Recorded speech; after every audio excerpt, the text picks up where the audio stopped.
Bismillahirrahmanirrahim. Alhamdulillahilladzi arsala rasulahu rahmatan lil alamin wa anzala ma'ahul qur'ana hudan lil muttaqin. Asyhadu an la ilaha illallah wahdahu la syarika lah wa asyhadu anna Muhammadan 'abduhu wa rasuluh.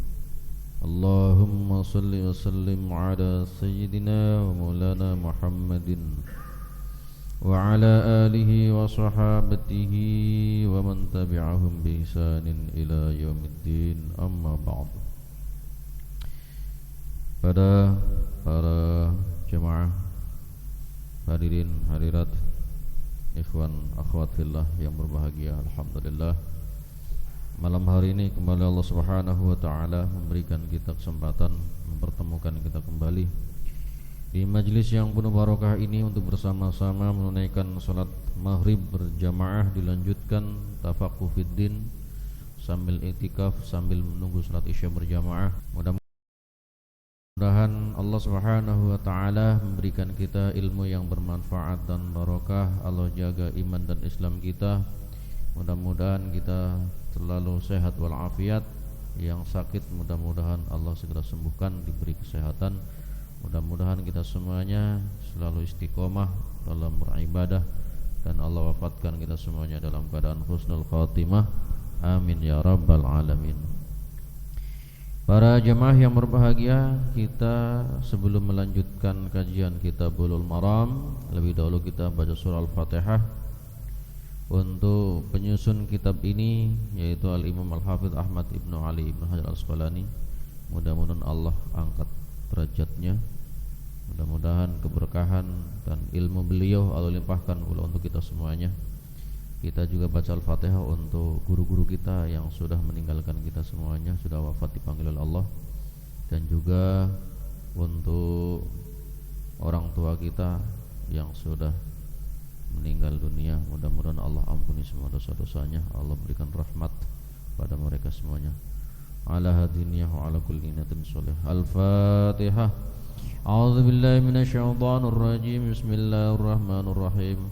Alhamdulillahi rabbil alamin, arrahmanir rahim, maliki yaumiddin. Iyyaka na'budu wa iyyaka nasta'in, ihdinas siratal mustaqim. Siratal ladzina an'amta 'alaihim ghairil maghdubi 'alaihim waladdallin. Amin.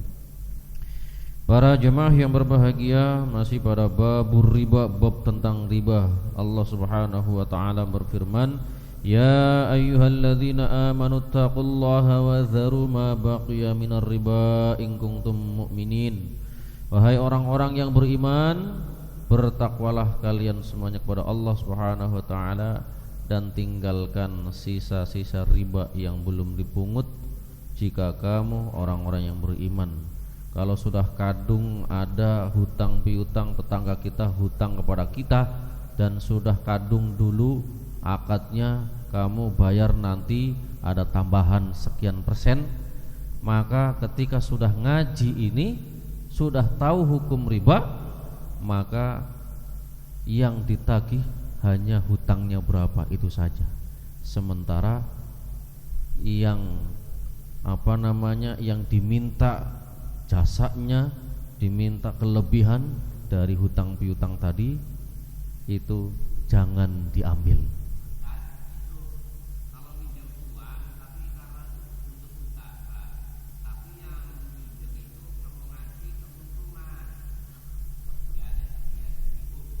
Nah, kalau itu kan untuk usaha, maka perjanjiannya bukan hutang, ya. Janjinya akadnya jangan hutang, tapi kerjasama bagi untung, begitu.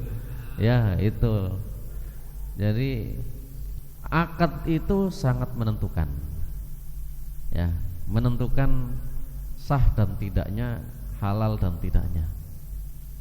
Nah, ini. Maka kalau kasusnya seperti tadi itu akadnya bukan jangan hutang, tetapi akadnya adalah kerjasama.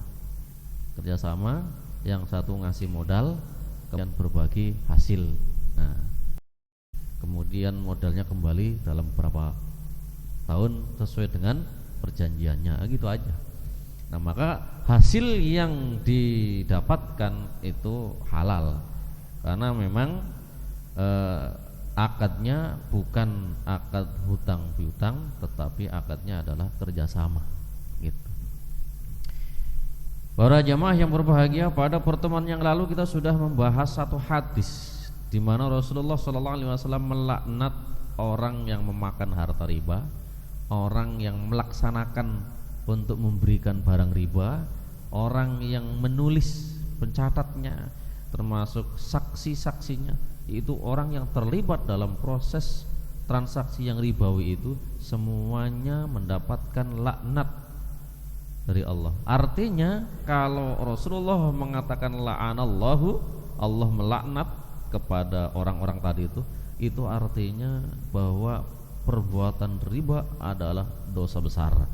Sementara pelaku-pelakunya yang terkait dengan itu, ya, baik itu yang menikmati hasilnya, yang memberikan atau pelaksananya atau penulisnya, sekretarisnya atau saksinya, bahkan itu semuanya masuk dalam kategori orang-orang yang terlibat dalam dosa besar. Karena apa? Karena yang namanya laknat itu artinya dijauhkan dari rahmat Allah. Nah, dijauhkan dari rahmat Allah. Kalau kita menyebut nama iblis, iblis itu nama aslinya adalah Azazil. Nah, itu disebutkan sebagai iblis, itu artinya dijauhkan dari rahmat Allah. Mal'un, terlaknat, dilaknat oleh Allah, itu artinya dijauhkan dari rahmat Allah. Maka orang yang mendapatkan laknat itu artinya ya orang yang melakukan dosa besar, dijauhkan dari rahmat Allah, gitu. Kalau dosa besarnya itu adalah mati dalam keadaan kesyirikan, kekafiran, maka tidak akan diampuni oleh Allah. Tetapi kalau dosa besarnya selain syirik, maka kemungkinan ada diampuni, tetapi dia harus dihukum dulu. Nah, hukumnya tentu berat, hukuman dosa besar, ya, itu. Maka harapannya yang mendapatkan syafaat dari Rasulullah SAW. Lah, bagaimana mendapatkan syafaat dari Nabi, memberikan pertolongan dari Nabi, sementara Nabi mengatakan la'anallahu, Allah melaknat siapa? Akilar riba, orang yang mengkonsumsi harta riba. Naudzubillah min dzalik. Maka ya kemungkinan besar ya orang itu akan ya lama di api neraka. Kalau dia orang muslim, dia mungkin ya ada kesempatan untuk bebas kalau dosanya sudah habis. Tapi ini kan dosa besar, ya kan, dosa besar, sehingga lama banget.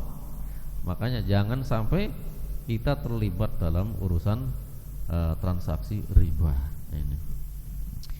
Kemudian hadis berikutnya, hadis yang kedua, An Abdullah bin Mas'ud, diriwayatkan dari Abdullah ibnu Mas'ud radhiyallahu anhu anin Nabi, dari Nabi sallallahu alaihi wasallam. Qala, beliau bercerita, ar-riba, riba itu salah satun wasab'una baban, ada 73 pintu. Pintu masuknya riba itu 73 pintu. Dalam penafsiran lain, dosanya itu 73 tingkatan. Sementara aisaruha, yang paling ringan dosanya itu, tingkatan yang paling ringan itu adalah apa? Mislu ayyang kihar rajul ummahu, itu digambarkan dosanya seperti seseorang menzinai ibu kandungnya sendiri. Naudzubillah min dzalik. Berbuat zina dosa besar, wala taqrabuz zina, apalagi menzinai ibu kandungnya sendiri. Naudzubillah min dzalik. Dosanya lebih berlipat-lipat ganda, dosa-dosa yang sangat besar. Nah, ini betapa Rasulullah SAW memperingatkan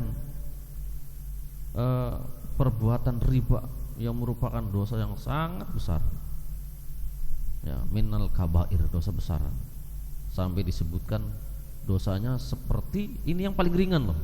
Dosanya seperti seseorang yang menzinai ibu kandungnya sendiri. Nauzubillah min dzalik. Ini. Jadi mudah-mudahan Allah selamatkan kita dari jeratan-jeratan riba ini. Makanya jangan sampai kita iseng, Pak. Kadang-kadang ya Allah, sekarang ini kan banyak apa ya, SMS menawarkan itu, pinjaman-pinjaman online itu. Lah kalau kita klik kemudian masuk transaksi, lah udah itu kita sudah kejerat itu. Di setiap harinya ditagih mulu, kalau nggak bayar-bayar ya bisa berkali-kali lipat, sampai hutang 1 juta bisa menjadi 20-30 jutaan itu. Nah ini makanya riba ini perbuatan yang sangat-sangat menzalimi, sangat-sangat zalim. Karena apa? Karena ya hutangnya 1 juta kok ternyata bisa berlipat-lipat ganda sampai rumah habis. Ini banyak terjadi. Ini terutama yang pinjol-pinjol ini, termasuk apa namanya itu Pak, yang keliling itu nyari kredit, apa itu? Ya apa sih namanya itu? Rentenir, itu rentenir Pak ya. Rentenir nyari mangsa, masya Allah. Dan banyak orang-orang yang kebetulan lagi butuh, karena mau minjam kemana-mana nggak ketemu siapa yang akan menolongnya, akhirnya terlibat rentenir. Begitu rentenir kejebak di situ, akhirnya ya sudah seperti kena jebakan singa, bisa habis semuanya itu, rumah kejual, bisa terjadi itu bahayanya rentenir itu. Makanya masjid itu Pak, kewajibannya bukan hanya menyelamatkan akidah, tetapi menyelamatkan ekonomi masyarakat dari perilaku rentenir itu Pak. Makanya penting ada program untuk apa itu? Untuk pinjaman lunak untuk masyarakat yang kebetulan lagi butuh. Mereka nyari solusi, kemana nyari utangan itu? Ini lagi butuh, ya kan?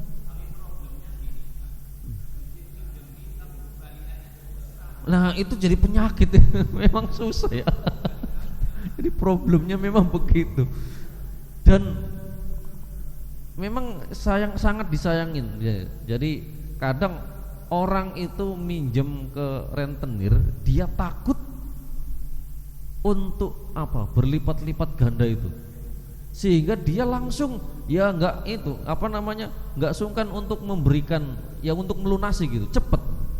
Meskipun ya ada tambahan-tambahan bunganya itu, tetapi giliran lillahi ta'ala minjemin, baliknya susah, nagihnya susah itu. Itu moral yang gimana caranya ya? Kesadarannya rendah gitu. Justru kita orang yang berbuat baik itu malah justru nagihnya susah. Giliran mereka yang narik denda yang luar biasa besarnya, dan itu sistem ribawi. Lah itu mereka justru takut kalau didenda, akhirnya ya bayar gitu. Ini jadi serba susah. Kadang-kadang orang juga hutang kalau sudah jadi mental tukang utang Pak. Ini utang, kemudian butuh perabotan apa, ini utang lagi. Lah ini belum selesai, utang lagi. Akhirnya ini nagih belum bisa bayar karena yang satunya nagih, akhirnya pusing gitu. Akhirnya ya itu. Nah giliran masjid mau membantu memberikan hutangan, malah justru lebih diprioritaskan untuk nyari hutangan yang lain, atau nyelunasi tanggungan yang lain, atau bahkan kredit yang lain gitu. Nah, itu kadang-kadang begitu moralitas, rasa syukur kita, berterima kasih kita kepada orang yang nolong itu kurang. Malah mereka itu justru ya itu tadi lah. Jadi susah untuk bahas ini ya. Tapi ya minimal ada niatan untuk bantu lah. Jangan sampai kosong banget. Harus ada cara. Mungkin caranya dengan cara difoto atau apa begitu, kemudian ditempel, Bapak ini mohon maaf ini kan, kemudian dijanji ini Bapak uang masyarakat, uang umat, kalau enggak ngelunasin dituntut di akhirat, kan begitu. Iya, ya bahasa-bahasa begitu mungkin ya harus ada juga. Ya, makanya para jamaah yang berbahagia, denda itu diperbolehkan sebenarnya bagi orang yang menyelisihi janjinya dalam hal membayar hutang. Itu bisa didenda manakala orang itu sebenarnya mampu untuk melunasinya, tetapi mentalnya nggak bener gitu loh. Dia ya itu lebih suka, wah ini kan nanti aja lah, nggak ada efeknya apa-apa, nggak ada dendana juga gitu. Akhirnya nunda, malah justru dia ngambil utang yang lain atau ngambil kreditan yang lain, nyari barang yang lain gitu. Dia bayar ini, bayar itu. Nah padahal sebenarnya dia punya kewajiban untuk melunasi hutang itu, sementara beli sesuatu barang itu nggak begitu penting bagi dia. Ini kadang-kadang moral seperti ini nih banyak, dan umumnya memang begitu umumnya. Nah makanya ini repot. Makanya diperbolehkan Pak untuk memberikan denda atas keterlambatan yang menyelisih perjanjiannya, ya kan? Seharusnya setiap tanggal 10 bisa bayar, tetapi ternyata tidak, meleset, dan dia bukan karena nggak punya, tapi karena bandel. Ini boleh didenda asalkan dendanya bukan masuk sebagai keuntungan, bukan, tetapi masuk untuk diberikan kepada fakir miskin atau untuk sedekah pada orang lain. Itu boleh Pak. Sekedar untuk bikin kapok itu boleh, dengan catatan tadi itu bukan karena nggak punya sehingga nggak bisa bayar, tetapi karena nakal, itu boleh. Nah, ini. Makanya di bank-bank syariah, saya pernah nanya Pak, bank syariah ada nggak dendanya? Wah ada Pak. Loh kan nggak boleh riba. Oh gini Pak gitu. Denda itu boleh asalkan yang tadi itu. Jadi orang yang ngemplang bukan karena nggak punya, bukan nggak bisa bayar, tetapi nakal, itu boleh didenda asalkan dendanya tidak masuk sebagai keuntungan, tetapi dialokasikan untuk fakir miskin, sedekah untuk fakir miskin. Nah begitu. Dan memang nggak apa-apa seperti itu. Ini. Kemudian wa inna arbar riba, dan sesungguhnya seriba-ribanya riba itu adalah irdur rajul al muslim, kehormatan seseorang yang muslim itu dirusak. Kemudian dalam penafsirannya ada dalam hadis Abu Dawud dari Abu Hurairah itu disebutkan minal kabair as-sabbatani bisabbah. Jadi bagian daripada dosa besar itu adalah orang mencela 2 kali gara-gara seseorang mencela dia sekali. Jadi gini, ada si A si B. Si A mencela, dasar lu monyet, nah misal begitu. Nah kemudian si B-nya tersinggung, wah saya dibilangin monyet. Akhirnya ini membalas 2 kali. Wah lu monyet 10 kali. Lah itu riba Pak termasuk. Iya, mencela sekali, membalasnya berkali-kali atau 2 kali, itu pun sudah minal kabair itu, termasuk dosa besar tuh. Nah ini makanya orang kalau emosi, ya kan, ada orang kemudian mungkin apa gitu kan mendengar sesuatu kok dia mencela gitu, lah akhirnya dibalas dengan caci makian yang banyak sekali. Lah kelebihan dari caci maki itu namanya riba, dan itu termasuk ribanya riba juga gitu. Jadi termasuk dosa besar ya. Jadi ya gimana ya, jadi Islam mengajarkan kisos, tetapi kalau memaafkan itu lebih baik, dapat pahala. Tapi kalau harus memberikan balasan yang setimpal, ya haruslah setimpal betul. Dia mencela sekali, ya kalau mau maafkan, itu lebih baik. Tapi kalau mencela itu boleh hanya sekali, nggak boleh lebih dari itu. Kalau mencelanya 2 kali padahal dia mencela sekali, maka sekali tadi yang 2 kalinya, yang sekalinya lo kelebihan, itu riba namanya loh. Jadi begitu ya. Mukul sekali, wah saya dipukul, kurang ajar. Wah kurang ajar, ngomong begitu udah riba. Kemudian balasnya lagi, tempeleng sekali, tempeleng lagi 2 kali, tempeleng 3. Wah itu ribanya riba, itu banyak banget akhirnya. Nah itu nggak boleh itu. Nah ini, jadi ternyata riba bukan hanya dalam hal transaksi yang sifatnya benda ya, kehormatan pun demikian. Makanya yang namanya hutang, Pak, hutang itu bukan hanya benda, tetapi hutang itu juga termasuk kehormatan. Betul nggak? Iya. Kesalahan. Makanya ketika ada orang yang meninggal dunia, itu mesti keluarganya atas nama almarhum menyampaikan sambutannya. Di antaranya, apabila bapak-bapak pernah punya sangkut paut dengan almarhum ini, almarhum punya hutang kepada bapak, hutang berupa uang, maka kalau bisa mohon diikhlaskan kalau bisa. Kalau tidak bisa, kalau gede, silakan hubungi keluarga untuk segera melunasinya. Dan yang namanya hutang bukan cuma harta tadi itu, kehormatan juga. Makanya barangkali ini almarhum punya kesalahan, baik pernah mencela, memaki, menghina, menghibah gitu. Apalagi ya menfitnah. Tolong maafkan juga. Maafkan. Nah gitu. Kan begitu. Supaya apa? Supaya itu lunasnya. Gitu. Makanya ada hadis yang menceritakan, sumbernya dari sahabat Abu Hurairah.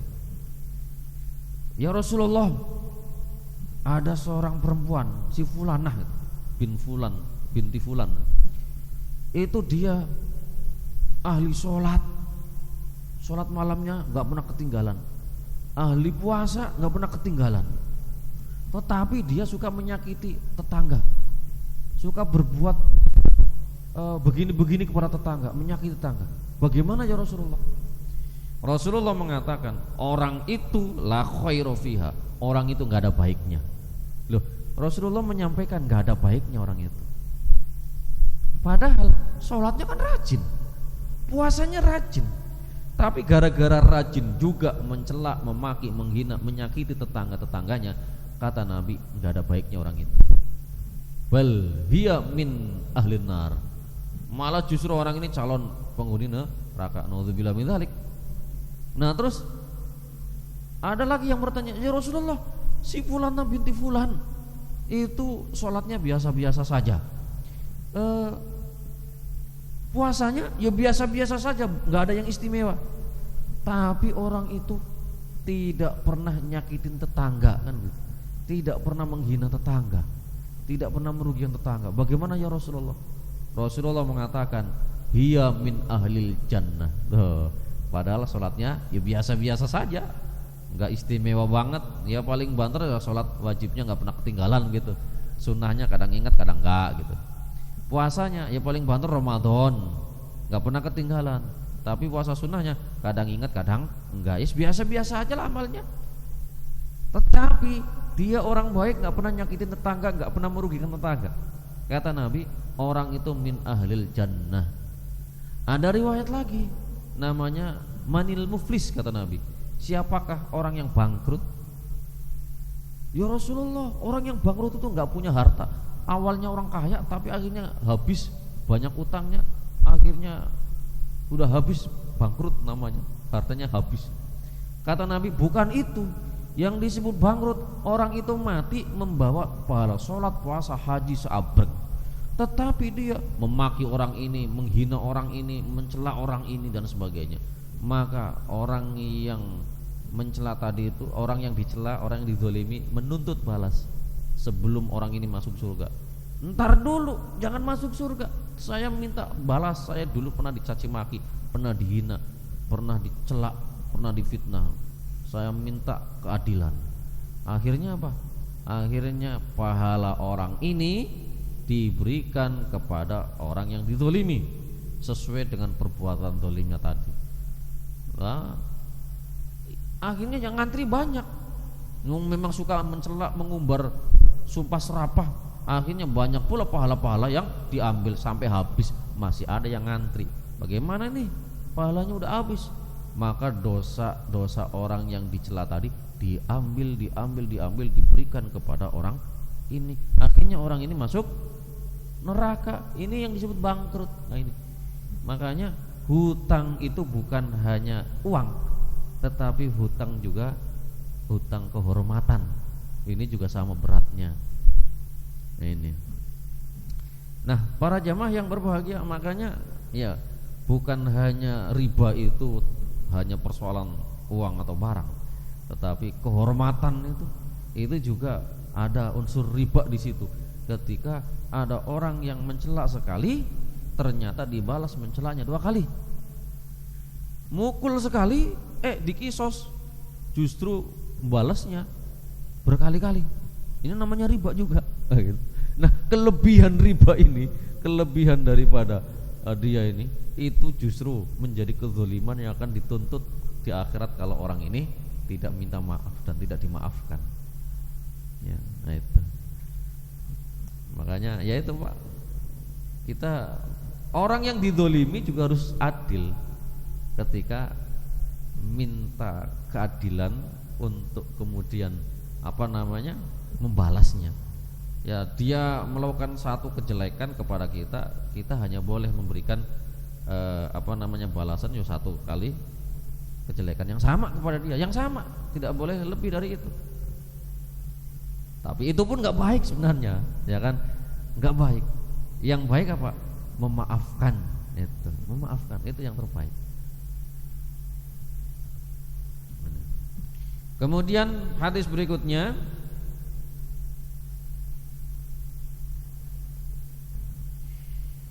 An Abi Sa'id, diriwayatkan dari Abu Sa'id Al-Khudri radhiyallahu anhu anna Rasulullah, sungguhnya Rasulullah sallallahu alaihi wasallam qala, telah bersabda, la tabi'u adz-dzahab bidz-dzahab illa mislan bimislin.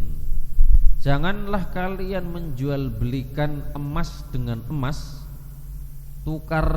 menukar emas dengan emas, kecuali masalan mislan bimislin, kecuali timbangannya sama persis, tidak boleh ada kelebihan satu di antara yang lainnya.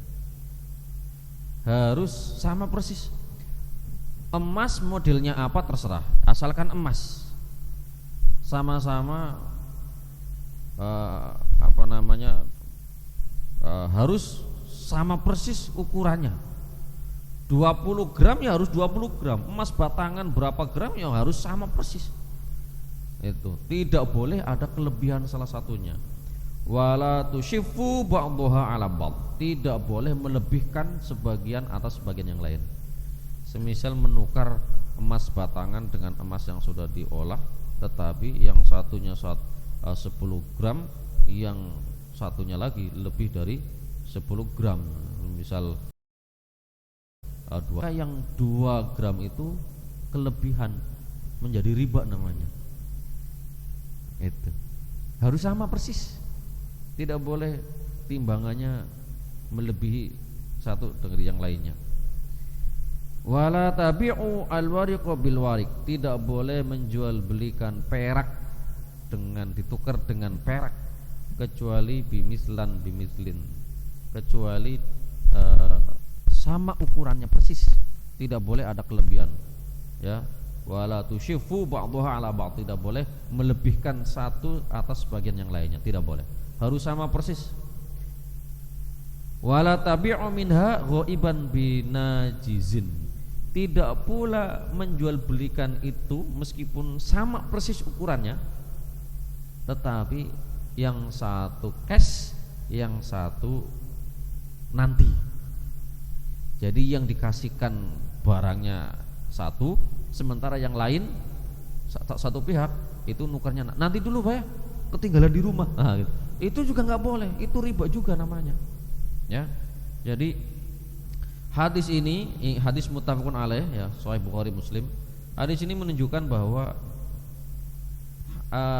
ada riba fadl namanya. Riba jual beli barang yang sama tetapi ada kelebihan salah satunya. Itu riba fadl. Ada kelebihan. Padahal jual belinya barang yang sama tetapi ada kelebihan salah satunya. Itu riba namanya. Nah, maka sama dengan jual beli emas dengan emas atau perak dengan perak. Itu kalau Bapak mau nukar uang rupiah dengan rupiah, itu maka tukaran rupiah dengan rupiah harus sama persis.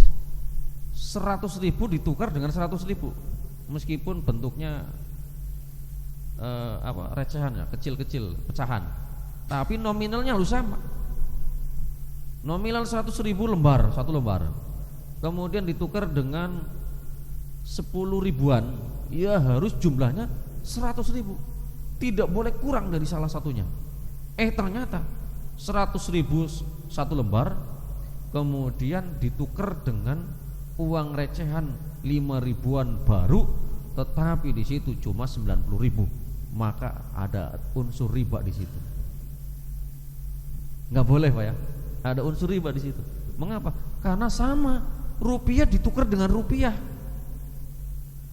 maka harus sama. 100.000 rupiah ya ditukar dengan 100.000 rupiah, dan itu harus cash, sama-sama cash. Tidak boleh salah satunya nunda, ntar dulu, nggak boleh, ya cash. Itu. Ya, kemudian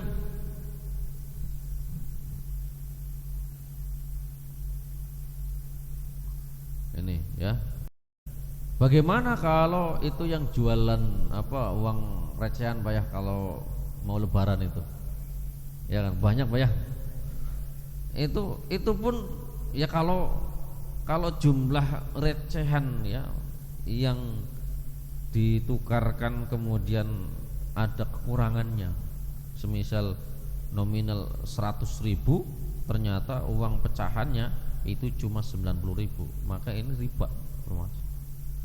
Berarti bagaimana caranya supaya sama-sama enak, halal gitu ya? Kalau 100.000 ditukar dengan 100.000, nggak boleh ada yang kurang. Nah kemudian loh, kan saya butuh tenaga namanya ini, lah tinggal minta, Pak mohon maaf nih, ini nuker 100 dengan 100 nih, saya minta jasanya Pak buat makan gitu kan. Itu begitu, sehingga akadnya jadi beda. Yang satu tukar menuker ya kan, kemudian yang satunya lagi, Pak minta jasanya, minta ya sekedar inilah saya supaya ya gimana lah gitu, minta. Jadi akadnya ngasih aja, ngasih begitu ya, silahkan kalau begitu. Iya ngasihnya seberapa yang namanya dikasih ya terserah gitu, begitu aja ya. Itu jadi tidak boleh pula, Pak ini 100.000 penuh ditukar, tetapi saya minta tukerannya 110.000. Ya nggak bisa begitu, nggak bisa begitu. Berarti otomatis yang satu 100.000 penuh, yang satunya ada tambahan. Itu juga termasuk juga bagian daripada riba. Nah gitu. Jadi ya teknisnya yang benar, teknisnya ya. Iya.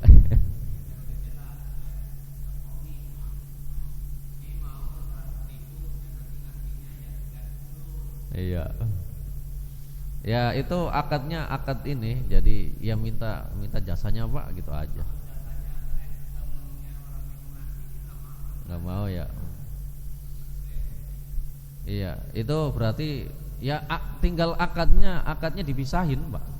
Akadnya dipisah, jangan sampai. Iya. Nah itu. Iya, ya itu bagus itu ya. Ini.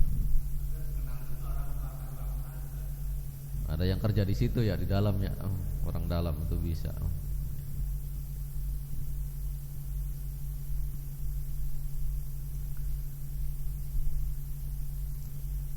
Kemudian ada namanya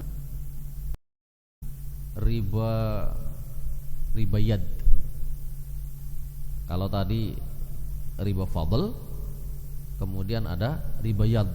Riba yad itu emas dengan emas, ukurannya sama persis, ya, ditukar, tetapi yang satu cash, yang satu entar dulu ya, barangnya ada di rumah. Nah, gitu. Kalau barangnya ada di rumah ya jangan diserahin dulu, entar dulu. Kalau barangnya sudah di tangan, dia sudah di tangan, barangnya sama ukurannya, ditukar. Nah, itu boleh, tidak ada riba. Tetapi kalau barangnya sama, kemudian ditukar, tetapi yang satu dikasihkan, yang satunya lagi entar, berarti yang satu belum diserah terimakan, sementara yang satu sudah diserah terimakan. Nah, itu pun termasuk riba, namanya riba yad, riba serah terima tangan belum jelas itu.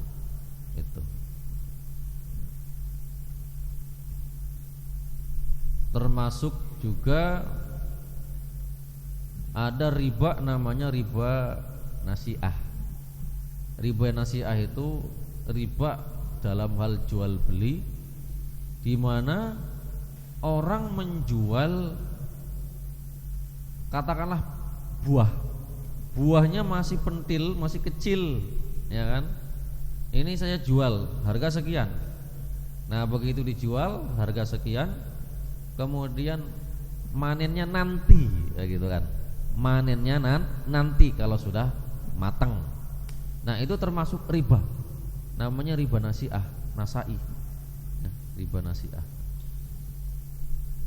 Saya pas ngaji ini Pak, bab kemarin itu jual beli itu masalah seperti ini, ternyata ada yang nelpon keluarga dari kampung. Pak Ustadz, ini kebetulan mertua yang nelpon.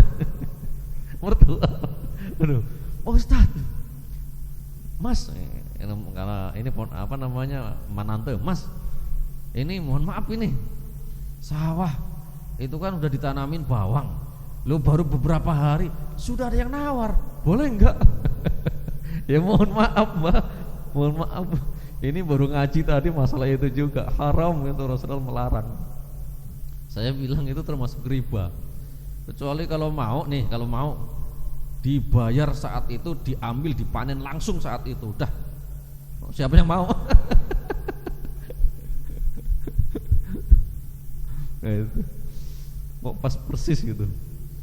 Ya memang di kampung ada yang begitu Pak. Jadi ada orang yang berusaha memperkirakan, ya, mentaksir ini kalau panen berapa harganya.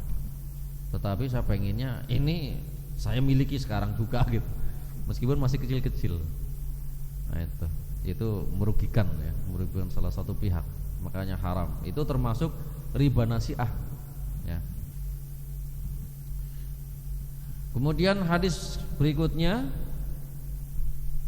wa an Ubadah bin Samit, diriwayatkan dari Ubadah bin Samit, qala bercerita, qala bersabda siapa Rasulullah sallallahu alaihi wasallam, az-zahabu biz-zahabi, menjual emas dengan ditukar dengan emas, wal fiddah bil fiddah, menjual perak dengan perak, wal burru bil burri, gandum dengan gandum, was-sa'ir bis-sa'ir, ini sama-sama gandum tapi jenisnya beda, wa tamr bit-tamr, kurma ditukar dengan kurma, ya. Kemudian mislan bimislin, maka jual beli model begitu haruslah sama Pak. Bapak jual beli beras, meskipun modelnya beda, jenisnya beda, ya, tapi sama-sama beras, itu harus 1 liter ditukar hanya ya 1 liter juga, nggak boleh lebih, karena sama-sama beras, ya, meskipun jenisnya beda. Nggak boleh, ya, meskipun jenisnya beda, harus masalan mislan bimislin sawaan bisawain, harus sama, yadan biyadin, sama-sama kontan, tidak boleh yang satunya nunda, ntar dulu bayarnya, nah gitu nggak boleh. Nah, Fa idza ikhtalafat hadhil asnaf, kalau beda-beda alat tukarnya berbeda gitu kan, antara yang dibeli dengan alat tukarnya itu berbeda, artinya barter. Alat barternya beda. Maka fabi'u kaifa syi'tum, maka silahkan kalian jual beli ya. Terserah mau tukernya berapa, ditukar dengan berapa terserah. Sesuai dengan ridhonya kalian, ya ridhon biridhon. Idza kana yadan biyadin, asalkan cash sama-sama cash. Jadi Bapak kalau katakanlah menukar transaksi barteran antara itu dulu pernah ada barteran ya zaman sebelum krisis, itu pesawat dibarter dengan apa itu, dengan beras ya, dengan kedelai. Itu terserah mau pesawatnya model apa, sejumlah berasnya berapa atau kedelainya berapa, itu terserah karena beda jenis. Itu beda jenis ya. Atau barter antara kedelai dengan beras, beda jenis, maka mau berasnya berapa ton ditukar dengan kedelai berapa ton, itu terserah masing-masing ya, sesuai dengan ridhon biridhonnya orang masing-masing antara penjual dan pembeli. Asalkan cash, sama-sama cash. Tidak boleh ada kalau barter ya, tidak boleh ada saling menunda. Nah, para jamaah yang berbahagia, kemudian nanti ada penjelasan berikutnya.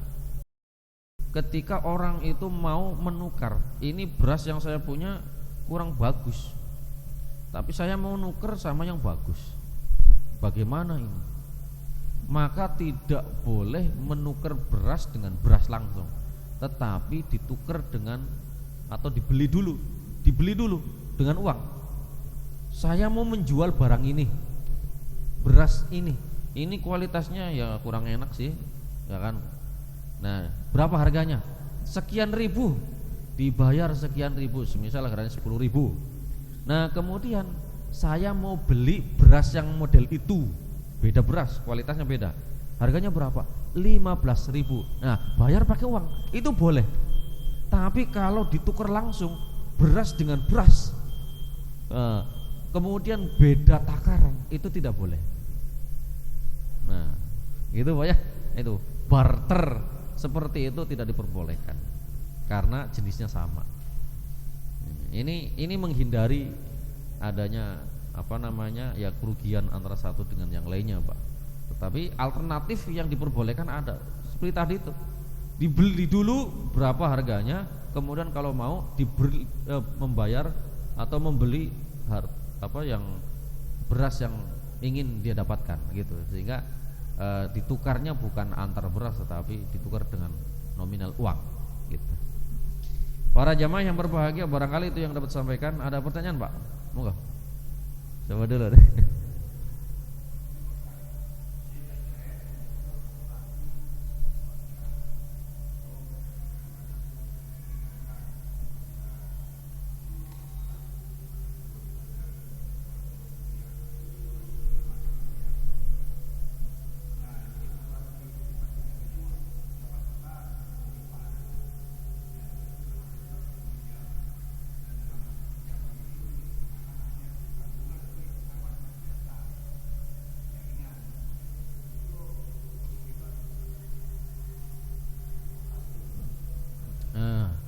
Saya pernah berkunjung ke koperasi muamalat yang asetnya sudah sampai 10 miliar, dikelola oleh MPCNU di desa, di kampung mana ya? Saya lupa. Itu, Pak. Di mana itu? Nah, di situ tanya jawab, bagaimana ini, Pak? Ternyata modelnya begini, modelnya ini. Jadi sebelum transaksi itu ada brosur. Brosur itu ada perjanjian, di situ ditulis nama segala macam, kemudian mau ngasih berapa, gitu kan, untuk operasi pengembangan. Baru kemudian mau hutang berapa. Maka akadnya dia kan sudah nulis dia mau infak berapa, komitmen infak untuk koperasi itu. Kemudian dia mau hutang sekian. Maka kalau di sana ya, itu ternyata karena sudah maju Pak ya, sehingga dipilih. Ini yang mengajukan yang paling bagus siapa gitu. Oh ternyata ini ada yang mau komitmen membayar infak itu sekian, katakanlah 200.000, mau minjemnya 100.000. Wah ini nih, ambil. Kemudian dipanggil, kamu benar mau ini infak? Iya Pak, 200.000. Iya. Kemudian mau minjem ini? Iya Pak, berapa? 200.000. Nah ini pinjaman saya kasih 1 juta ya, sesuai permintaan. Nanti baliknya dicicil sekian bulan, nominalnya tetap 1 juta. Udah selesai kan? Berarti hutangnya antara hutang 1 juta, kemudian dicicil sekian bulan, dan ketemunya juga 1 juta hutangnya dia. Nah kemudian dia sudah punya komitmen untuk ngasih infak. Ya kan? Lah ini kamu komitmen ya? Oh iya, monggo silahkan aja. Nah, begitu. Nah, sehingga akadnya ada 2 di situ, Pak. Akad yang pertama akad hutang piutang. Kalau akad hutang piutang maka dia minta hutangnya 1 juta, berapa kali cicilan ya ketemunya sama persis baliknya 1 juta, enggak boleh lebih. Nah, kemudian dia sudah punya komitmen 100.000 semisal. Ya kan? Ya udah tinggal dia komitmen sendiri gitu. Sama seperti saya cerita nih, ada paman saya ini kadang iseng nggak tahu, minta tolong dong transferin, saya pinjam dulu, ditransfer ke orang lain gitu. Maksudnya ada patungan begitu, cuma males ini aja, males ngirim, nelpon. Kemudian datang ke rumah, transfernya 1 juta untuk kiriman apa gitulah, patungan itu. Nah kemudian datang ke rumah, kemarin saya punya utang juta ya, ini saya kasih 100.000-nya buat kamu gitu. Kan sama aja Pak, begitu ya. Dan itu bukan disyaratkan, bukan masuk dalam perjanjian hutang piutangnya harus nambah sekian, nggak ada perjanjian itu, betul nggak? Nah itu yang saya coba diterapkan karena nggak mungkin. Koperasi itu kan butuh operasional gitu. Lah kalau kemudian ikhlas-ikhlasan lillahi ta'ala, sementara perjalanan waktu kadang-kadang nilai rupiah juga naik dan turun, nilai barang juga ya, nilai rupiah itu semakin turun Pak, bukan semakin naik. Betul enggak? Nah ini makanya ya itu strategi aja, strategi akad yang berbeda. Kalau mau begitu Pak ya. Tapi kalau mau ikhlas-ikhlasan lillahi ta'ala ya bantu 100 juta, nanti bayar hutangnya ya 100 juta, nggak ada komitmen apa-apa, itu lillahi ta'ala itu ya. Tapi kalau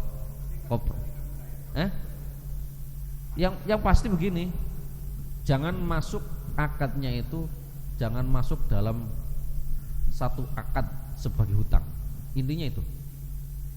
Artinya kalau masuknya sebagai hutang, itu infak dimasukkan sebagai hutang yang harus dibayarkan dalam transaksi itu, dalam akadnya itu satu sebagai hutang ya. Artinya saya hutang 10.000 1 juta, kemudian ketika kamu bayar nanti itu kamu harus tambah uang jasanya 100.000. Nah itu sama dengan riba Pak. Karena apa? Karena dia memasukkan unsur 100.000 tadi, unsur jasanya itu sebagai tambahan daripada hutang. Itu loh. Yang saya maksudkan, yang saya belajar dari sana, itu bedakan antara akad hutang piutang dengan akad tadi itu memberikan infaknya. Jadi yang transaksi hutang piutang, maka hutangnya 1 juta, dicicil bayarnya ketemunya pas 1 juta, nggak boleh lebih. Kemudian untuk pengembangan koperasi dia punya janji sendiri, akad sendiri yang tidak disyaratkan dalam berhutang tadi, ya kan? Dia bayar 100.000, dia komitmen sendiri, gitu loh, komitmen sendiri, begitu loh. Nah, kalau itu boleh, ya. Makanya itu Pak harus disosialisasikan. Bapak Ibu yang mau hutang, tolong dong ya, tolong ada tanda terima kasihnya buat koperasi, begitu, sehingga orang paham. Ketika harus berhutang, maka dia sudah paham, saya mau hutang 1 juta, saya mau memberikan tanda terima kasihnya 100.000. Orang sudah paham, begitu loh Pak. Sehingga tidak perlu memasukkan akad tambahan 100.000 itu dalam akad hutang piutang. Itu Pak, paham ya? Nah, iya. Intinya dipisah, gitu. Dipisah. Jangan disertakan sebagai syarat dalam hutang piutang untuk tambahan pelunasan itu, bukan itu. Barangkali itu Pak ya. Ada yang lain? Mau nggak mau?